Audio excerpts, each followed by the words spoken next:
केंद्रीय जांच agency NIA ने, जो कि मुकेश अंबानी के बिल्डिंग एंटेलिया के पास से मिली संदिग्ध कार और विस्फोटक की जांच कर रही है, उसने कल रात 12 बजे के करीब मुंबई पुलिस के एपीआई सचिन वजय को गिरफ्तार कर लिया।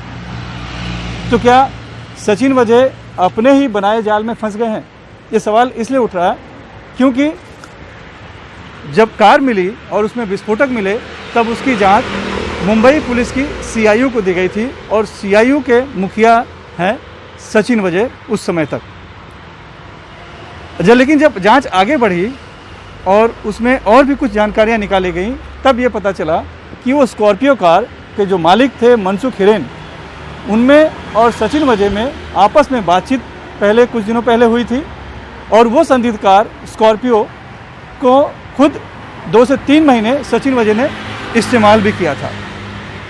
मामला विधानसभा में उठा और फिर गृह मंत्री अनिल देशमुख को सचिन वजय का तबादला करना पड़ा और इसी दौरान संदिग्ध अवस्था में जिस तरह से मनसुख हिरेन की मौत हुई, वो मृत पाए गए रेती बंदर में खाड़ी में, और उस पर शक पैदा किया कि हत्या उनकी की गई होगी सबूत मिटाने के लिए, और उसकी जांच एटीएस को दी गई।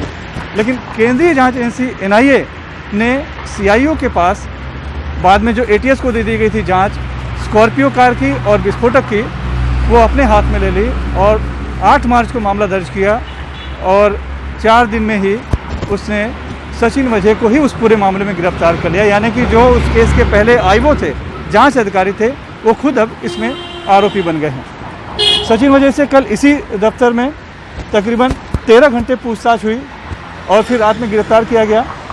अभी कुछ देर पहले ही उन्हें वापस इस दफ्तर में लाया गया, तब उनके हाथों में पट्टी बंधी हुई थी। ऐसा लग रहा है जैसे कि उन्हें सलाइन दिया गया हो रात में, यानी कि संभव है कि उनकी तबीयत खराब हुई होगी तो रात में ले गए होंगे।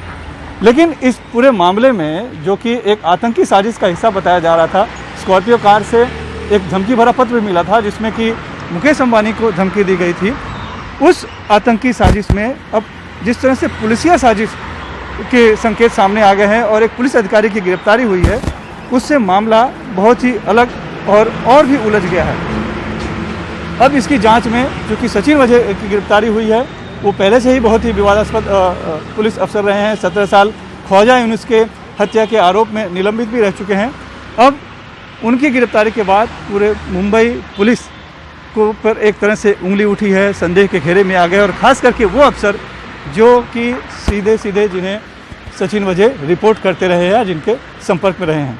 तो अब एनआईए इस पूरे प्रकरण को आगे बढ़ाने के लिए, जांच को आगे बढ़ाने के लिए और भी मुंबई पुलिस के कुछ अफसरों से पूछताछ कर सकती है। लेकिन इसमें 2 बातें अहम उभर कर सामने आ रही है कि रात में ही एनआईए ने एक इनोवा कार सफ़ेद रंग की टोकर यहाँ इस दफ्तर में लेकर आई है।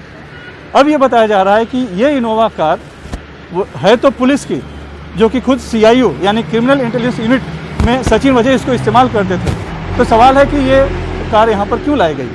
तो ये जानकारी मिल रही है कि एनआईए को ये शक है कि उस दिन जब स्कॉर्पियो पार्क की गई थी और उसके पीछे कई जगहों पर एक इनोवा सफ़ेद कार दिखी थी जो कि उसके साथ चल रही थी, और जो स्कॉर्पियो कार का ड्राइवर है वो शायद उसी में बैठकर चला गया।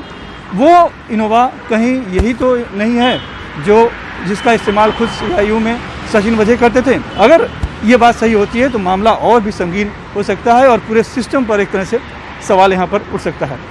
दूसरी बात कि इस पूरे मामले में चूँकि 2 एजेंसियाँ जांच कर रही हैं, एक एनआईए जो कि आतंकी साजिश की जांच कर रही है और दूसरी एटीएस जो कि मनसुख हिरेन के हत्या की जांच कर रही है। अब चूँकि पूरा मामला एक ही प्रकरण से जुड़ा हुआ है, तो बहुत संभव है कि एनआईए वो जांच भी एटीएस से अपने पास ले ले और सचिन वजय पर इस आतंकी साजिश को दिखाने की कोशिश का जो एक तरह से आरोप बनता नज़र आ रहा है, सबूत मिटाने का और हत्या का जो मामला है जो एटीएस जांच कर रही है, वो भी शायद यहाँ पर आ जाए और इससे एक बड़ा राजनीतिक बॉन्डर इस पूरे राज्य में उठ सकता है। क्योंकि मुख्यमंत्री उद्धव ठाकरे ने विधानसभा सत्र समाप्त होने के बाद बचाव किया था और ये कहा था कि सचिन वजय को ऐसे प्रोजेक्ट किया जा रहा है जैसे कि ओसामा बिन लादेन हो। लेकिन अब जबकि खुद सचिन वजय की इस पूरे मामले में गिरफ्तारी हो चुकी है, तो सवाल खड़ा हो गया है। और क्या सचिन वजह को जिस तरह से अब तक का संरक्षण मिला है, जो कि विपक्ष का आरोप है देवेंद्र फडणवीस का, उसके पीछे तो क्या इस साजिश में कोई और भी लोग तो शामिल नहीं हैं, ये सवाल पैदा हो रहा है। और इन सभी सवालों के जवाब फिलहाल NIA को तलाशने हैं। मुंबई से कैमरामैन संजय मंडल के साथ सुनील सिंह, NDTV इंडिया के लिए।